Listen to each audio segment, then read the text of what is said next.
Halo guys, selamat datang di lesson keempat dari materi tentang masa kolonialisme dan imperialisme barat di Indonesia. Sekarang kita udah sampai di bagian tentang kekuasaan VOC di Indonesia. Oke, jadi setelah sebelumnya dibahas tentang apa itu kolonialisme, imperialisme, dan aku bahas juga faktor-faktor dan latar belakang kenapa bisa ada kolonialisme dan imperialisme itu. Sekarang aku bakalan next ke materi tentang VOC. Jadi VOC ini bisa dibilang jadi salah satu sesuatu yang pernah mengkoloni Indonesia gitu. Oke, jadi apa itu VOC bakalan aku jelasin di slide berikutnya. Nah, ini apa itu VOC?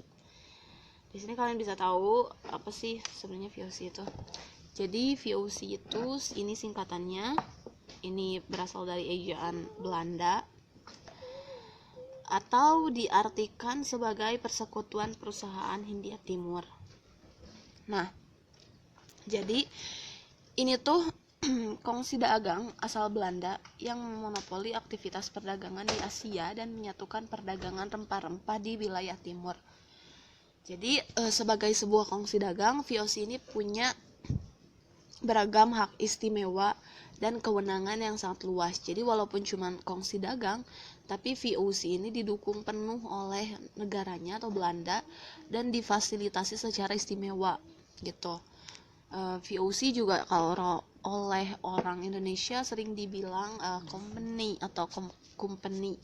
Kenapa? Karena umumnya mayoritas orang Indonesia itu lebih mudah dalam pengucapannya, karena kan ini company. Nah, tapi rakyat Nusantara itu lebih mengenal company ini, VOC ini sebagai tentara Belanda, bukan sebuah kongsi dagang gitu. Nah, ini itu didirikan 20 Maret 1602. Jadi itu sekilas tentang VOC. Dan latar belakang didirikan VOC-nya itu yang pertama, karena ada keinginan untuk memonopoli perdagangan. Yang kedua, untuk menghilangkan persaingan antar pedagang Belanda dan Eropa.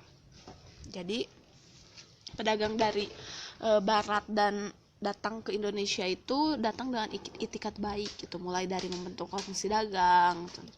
Tapi seiring berjalannya waktu, kongsi dagang di Nusantara ini semakin banyak sampai timbullah persaingan antara kongsi dagang satu dengan yang lainnya.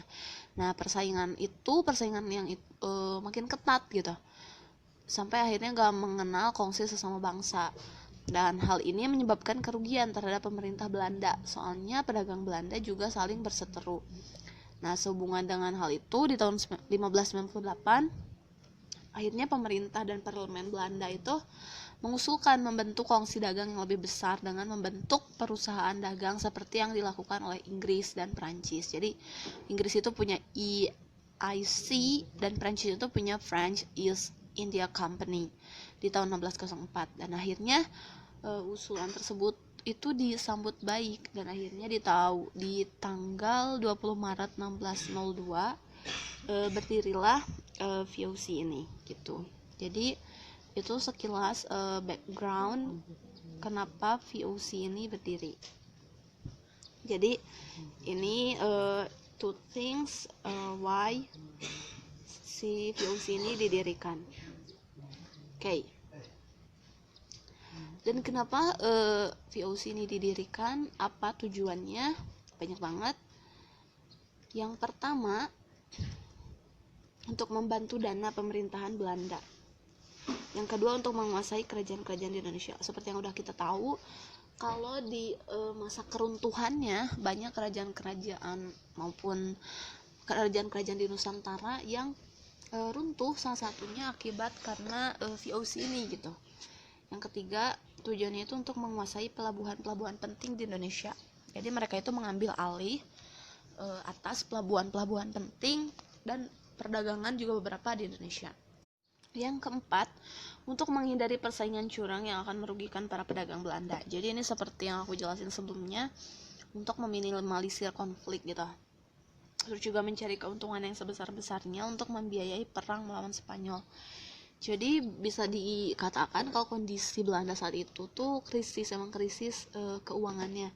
Makanya mereka melakukan penjajahan itu untuk menambah uang mereka yang dipakai untuk nantinya berperang melawan lawannya gitu. Yang keenam, untuk memperkuat kedudukan Belanda agar tidak tersaingi Portugis dan bangsa Eropa lainnya. Yang ketujuh, agar dapat memonopoli perdagangan di Nusantara, terutama memonopoli rempah-rempah. As you know, rempah-rempah ini jadi primadona banget para penjajah untuk Indonesia ini. Makanya ini jadi rebutan banget nih di zaman itu gitu.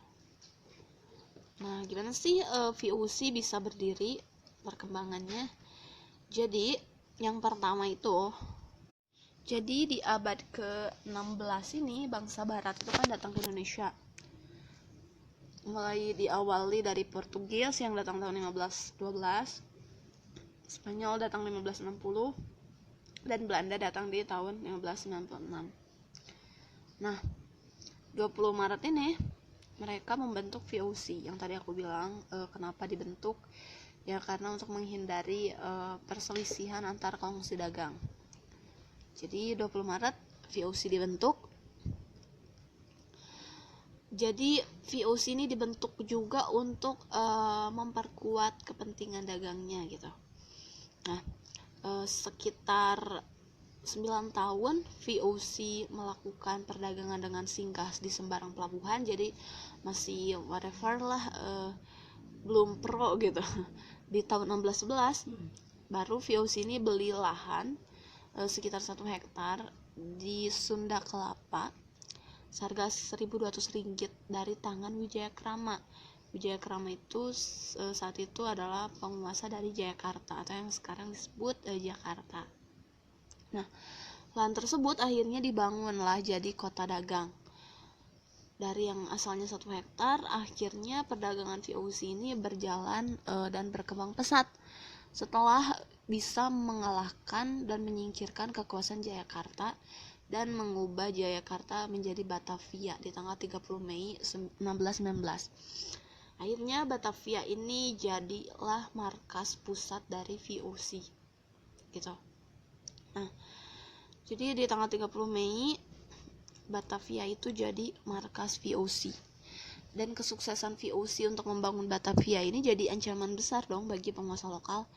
Di antaranya penguasa Kesultanan Banten dan Mataram, seperti yang aku udah bilang di course sebelumnya. Jadi akhirnya Kesultanan Banten dan Mataram ini dipaksa untuk tunduk di bawah VOC.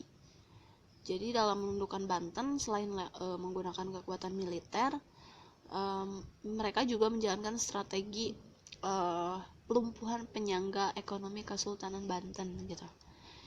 Jadi warga pribumi banyak yang dijadikan budak, terus juga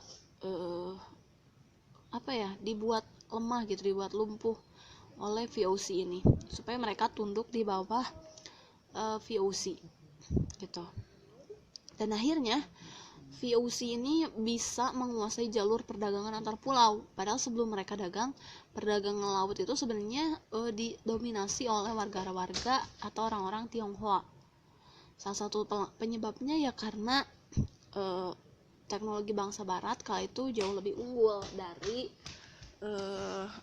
Tionghoa.